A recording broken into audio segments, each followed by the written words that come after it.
देखिए इरडोव के इस क्वेश्चन में बोला गया है, इससे पहले जो 29th क्वेश्चन था उसमें मतलब जो कंडीशन दी गई है, जो एंगल दिया गया है वो वही है, सारा का सारा डेटा वही लेना है। बोला गया है कि इस प्रोजेक्टाइल मोशन में जो टेंजेंशियल और नॉर्मल एक्सेलरेशन है पूरी जर्नी में, उसका एक आपको रफ स्केच ड्रॉ करना है। तो यहां पर देखिए मैंने फिगर ड्रॉ किया है कि पहले इनिशियल जो वेलोसिटी है वो v नॉट अल्फा एंगल पर है और किसी इंस्टेंट पर वेलोसिटी v और थीटा एंगल हॉरिजॉन्टल से बना रही है। तो यहां पर मैंने एक टेंजेंट ड्रॉ की जिसके अलोंग v दिखाया, इसका परपेंडिकुलर, ठीक। एक ये हॉरिजॉन्टल लाइन और एक ये वर्टिकल लाइन। वर्टिकल लाइन पे g दिखाया है। अब देखिए जनरल लिया जा रहा है कि जो वेलोसिटी है वो हॉरिजॉन्टल के साथ जो एंगल है वो बना रही है theta.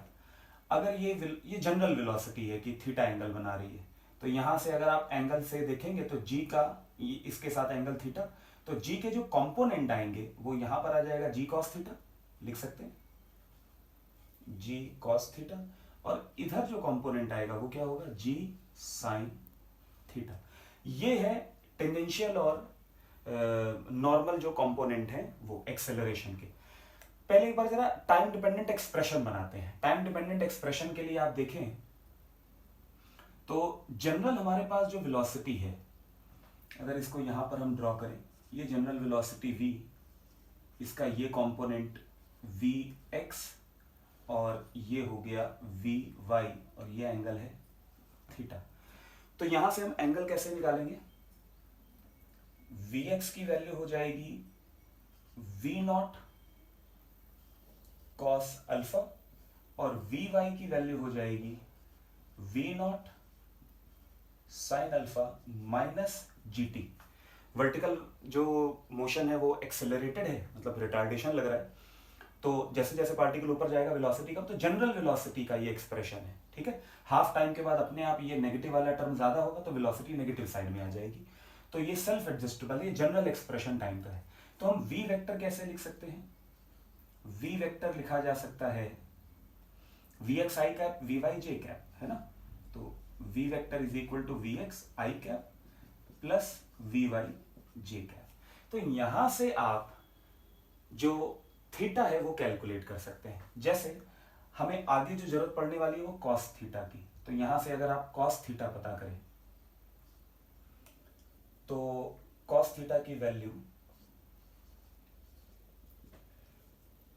Component base upon hypotenuse यानी कि vx अपॉन मॉड v, और अगर साइन थीटा की बात करें तो ये आ जाएगा vy अपॉन मॉड v, ठीक है। अच्छा, इस पूरे एक्सप्रेशन को अगर यहां पर लिखें अब टेंजेंशियल एक्सेलरेशन को at, तो ये आ जाएगा g साइन थीटा। तो हम इसे लिख सकते हैं g साइन थीटा की वैल्यू vy कितना आएगा v naught sine alpha minus gt divided by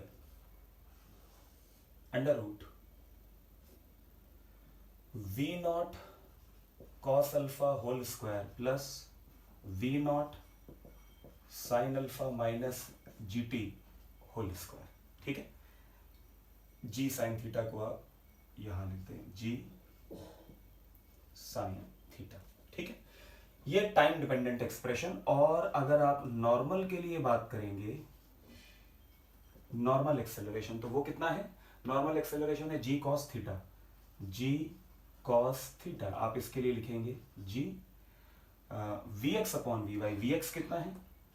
v naught cos alpha divided by under root v naught cos alpha plus v naught sine alpha minus gt। Done. ये time dependent expression है। अब problem ये है कि आपको इसका graph draw करना है। देखिए अगर वो स्टूडेंट जो ये क्वेश्चन 11th में कर रहे हैं, तो आपने अभी डिफरेंशिएशन इंटीग्रेशन या ग्राफ ड्रॉ करना इतना नहीं सीखा है। मैक्सिमा मिनिमा बड़े छोटे लेवल पे, डिफरेंशिएशन बड़ा छोटे लेवल पे सीखा है। तो ये ग्राफ आप मैथमेटिकल अप्रोच से ड्रॉ करेंगे तो बहुत मुश्किल होगा। तो यहां पर एक और अप्रोच है जिससे आपको इस ग्राफ को ड्रॉ करना चाहिए। फिलहाल ये टाइम डिपेंडेंट एक्सप्रेशन है और आप इसी से ग्राफ ड्रॉ करेंगे, लेकिन क्योंकि आपने इतनी मैथमेटिक्स नहीं पढ़ रखी है और 12th की भी बात करें तो बहुत बाद में, जब आप बहुत मैथमेटिक्स पढ़ लेते हैं तब आप इसको, केवल आपको यह देखना है कि आपको मैथमेटिक्स कितनी आती है। मैथमेटिक्स के दम पर आप ये ग्राफ ड्रॉ करना चाहें वो बात अलग है, नहीं तो ये टाइम डिपेंडेंट एक्सप्रेशन के बाद आप बिना मैथमेटिक्स लगाए भी, मतलब मैथमेटिक्स तो लगेगी, लेकिन बहुत कम एडवांस मैथमेटिक्स लगाकर आप इसको सॉल्व कर सकते हैं। देखिए अप्रोच क्या है, आप शुरुआत में देखें तो ये g cos थीटा जब यहां पर होगा तो along द टेंजेंट एंगल है ना थीटा, यहां पर एंगल होगा g sin अल्फा। तो शुरुआत टेंजेंशियल एक्सेलरेशन की हो रही है g sin अल्फा। जैसे जैसे प्रोजेक्टाइल पे आप ऊपर जाओगे वैसे वैसे जो टेंजेंट है वो एंगल कम बनाएगी। सबको पता है कि टॉप पर जो वेलोसिटी होती है वो क्या होती है, हॉरिजॉन्टल। इसका मतलब एंगल कितना बनेगा, 0। और एंगल अगर 0 बनेगा तो उस समय सारा का सारा एक्सेलरेशन तो डाउनवर्ड g, यानी टेंजेंशियल एक्सेलरेशन हो जाएगा 0। तो आप देखिए पाथ पे जैसे जैसे थीटा कम हो रहा है टेंजेंशियल एक्सेलरेशन कम हो रहा है और टॉप पर जाके एक्सेलरेशन कितना होगा, 0। और ये मोशन सिमेट्रिक है, जैसा यहां पर सेम वहां पर एंगल बढ़ना शुरू हो जाएगा तो g साइन थीटा यानी टेंजेंशियल एक्सेलरेशन आना शुरू हो जाएगा। तो टेंजेंशियल एक्सेलरेशन वेरी कैसे कर रहा है, पहले जो वैल्यू है धीरे धीरे कम होकर 0 और फिर उतनी वैल्यू होगी। तो रफ स्केच अगर हम ड्रॉ करें, एक रफ स्केच अगर हम ड्रॉ करें तो वो रफ स्केच होगा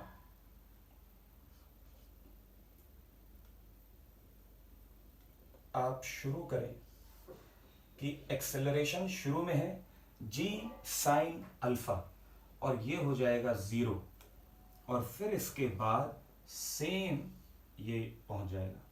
तो ये है टोटल टाइम और ये है t/2, ठीक है, half time u sine theta by g. और यहां पर आप ग्राफ में टेंजेंशियल एक्सेलरेशन और ये टाइम, ये वैल्यू कितनी है शुरू में, g साइन अल्फा, ठीक है। तो ये अप्रोच एक रफ स्केच आप ड्रॉ कर सकते हैं कि ग्राफ, अच्छा स्ट्रेट लाइन नहीं है ये तो साफ साफ दिख रहा है ना, तो ग्राफ कर्व बनेगा। ये कर्व कैसा है वो फिर आप मैथमेटिक्स से सीखेंगे कि ये कर्व की इक्वेशन क्या है। अब इसके बाद अगर बात करें हम लोग नॉर्मल एक्सेलरेशन की, जो वेलोसिटी के परपेंडिकुलर लगेगा, तो वेलोसिटी के परपेंडिकुलर के लिए शुरुआत करते हैं। शुरू में जो एक्सेलरेशन है वो होगा यहां पर, पिछले क्वेश्चन में हम लोगों ने लिखा भी था g cos अल्फा। अगर normal acceleration g cos alpha है तो देखिए जैसे जैसे आगे बढ़ेंगे थीटा कम होगा और थीटा अगर कम होगा एक्यूट एंगल के लिए तो cos की वैल्यू बढ़ती है। और यहां पर जब 0 एंगल बनेगा तो g नॉर्मल जो है वो टोटल g होगा, तो यानी कि वैल्यू मैक्सिमम होगी और उसके बाद फिर सिमेट्रिकली डिक्रीज होगा। तो शुरुआत कहां से हो रही है, 0 से नहीं हो रही है, शुरुआत हो रही है g cos अल्फा से, ठीक। और यहां पर जाके ग्राफ मैक्सिमम होगा,